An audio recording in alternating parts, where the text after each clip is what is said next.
আসসালামু আলাইকুম। প্রিয় দর্শক, প্রথমেই ক্ষমা চেয়ে নিচ্ছি যে আজ একটু দেরিতে এই ভিডিওটা আপ করছি।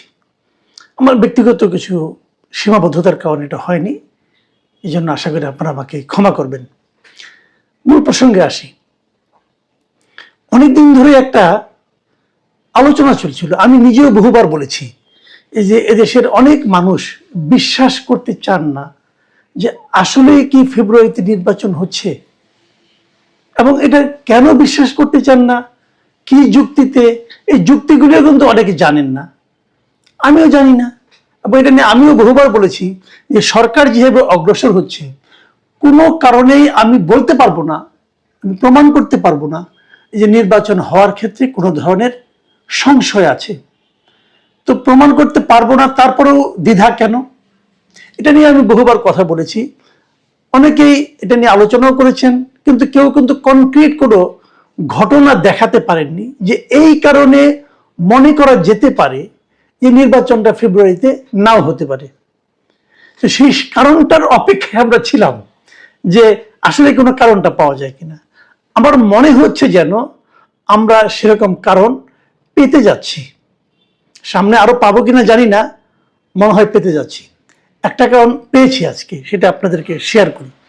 আপনারা জানেন আজকে একটা বড় ঘটনা ঘটেছে, সেটা হলো একটা ছোট দলের এক নেতা, সে একটা ঘটনা ঘটিয়ে বসেছে। দলটার নাম হলো বাংলাদেশ কংগ্রেস। এই দলের কোনো কর্মকাণ্ড, কোনো রকম আপনার উপস্থিতি আপনার এলাকায় আছে, দেখেছেন? আমি দেখিনি ভাই। কিন্তু এই পার্টির যিনি সাধারণ সম্পাদক, ভদ্রলোকের নাম হলো মোহাম্মদ ইয়ারুল ইসলাম, উনি আবার একজন আইনজীবী। উনি আজকে আদালতে একটা রিট করেছেন, আজকে বুধবার হাইকোর্টের একটা রিট করেছেন। সেই রিটটা হলো যে উনি নির্বাচন কমিশনকে কিছু প্রশ্ন করেছেন এবং বলেছেন যে এই কাজগুলো না ঘটলে পরে নির্বাচন হওয়া উচিত না। এবং উনি রিটের মাধ্যমে বলেছেন যে সব ধরনের নির্বাচনী কর্মকাণ্ড যেন এইগুলির সমাধান না হওয়া পর্যন্ত বন্ধ থাকে। তো আদালতে রিট করলে তো অনেক কিছু হয়। আদালত যথারীতি নির্বাচন কমিশনকে, সিইসিকে এটা নিয়ে বলেছেন, যেটা নিয়ে আলোচনা হবে। উনি সিইসিকে প্রধান বাদী করেছেন এবং আগামী সপ্তাহে এই রিটটার উপর আলোচনা হবে। আলোচনা হওয়ার পর অনেক কিছু হতে পারে, নির্বাচন স্থগিত হয়ে যেতে পারে। দেখুন, আগামী সপ্তাহে নির্বাচনের শিডিউল ঘোষণা করার কথা। যদি আপনি ফেব্রুয়ারির দ্বিতীয় সপ্তাহে নির্বাচন করতে চান, তাহলে ডিসেম্বরের দ্বিতীয় সপ্তাহে আপনাকে শিডিউল ঘোষণা করতে হবে। সেভাবেই শিডিউল ঘোষণার জন্য বলা হয়েছিল যে 11-12 তারিখের মধ্যে শিডিউল ঘোষণা করা হবে। এখন যদি এই সপ্তাহে যদি এটা শুনানি হয়, শুনানিতে যে কারণগুলি দেখিয়েছেন এই ভদ্রলোক, কারণগুলি কিন্তু ভ্যালিড। আমি কিন্তু কারণগুলিকে সাপোর্ট করি, যত কিছুই বলি না কেন। কারণ উনি কি বলেছেন? উনি বলেছেন যে নির্বাচনের সময় রিটার্নিং অফিসার সাধারণত কে হয়?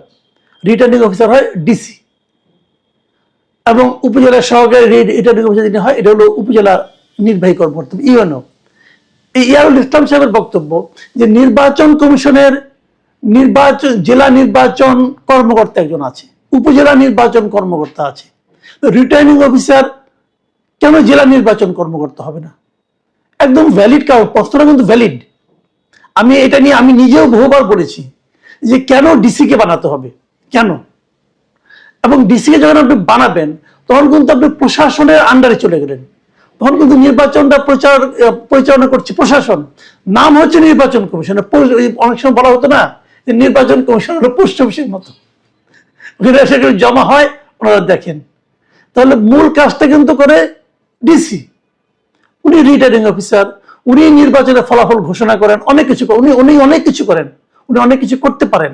এবং এটা পারেন বলেই কিন্তু এইবার এই যে নতুন সরকার আসার পর ওই নির্বাচনের সময় যারা যেখানে ডিসি ছিলেন, যারা যেখানে এসপি ছিলেন, তাদের ব্যাপারে তারা কিছু ব্যবস্থা কিন্তু নিয়েছেন। সেই নিয়ে নেওয়াটা একদম মানে আপনার পাইকারি হারে নেওয়া হয়েছে, সেটাও আবার ঠিক হয়েছে বলে আমি মনে করি না। কিন্তু ওনারা একটা জায়গায় ঠিক ছিলেন যে আসলেই নির্বাচনকে যদি ম্যানিপুলেট করতে হয়, তাহলে এই জায়গাটা হলো মূল জায়গা। ডিসি, ইউএনও, এসপি হলো মূল জায়গা। তো ইয়ারুল ইসলাম সাহেব এই পয়েন্টে বলেছেন যে নির্বাচন পরিচালনা ওনারা কেন করবেন? নির্বাচন পরিচালনা করার জন্য প্রত্যেকটা জেলায় জেলা নির্বাচন কর্মকর্তা নামে একটা পোস্ট আছে, তো উনি কেন করবেন না? উনাই তো রিটার্নিং অফিসার হওয়া উচিত, তাকে প্রশাসন সহায়তা করবে এ পর্যন্ত।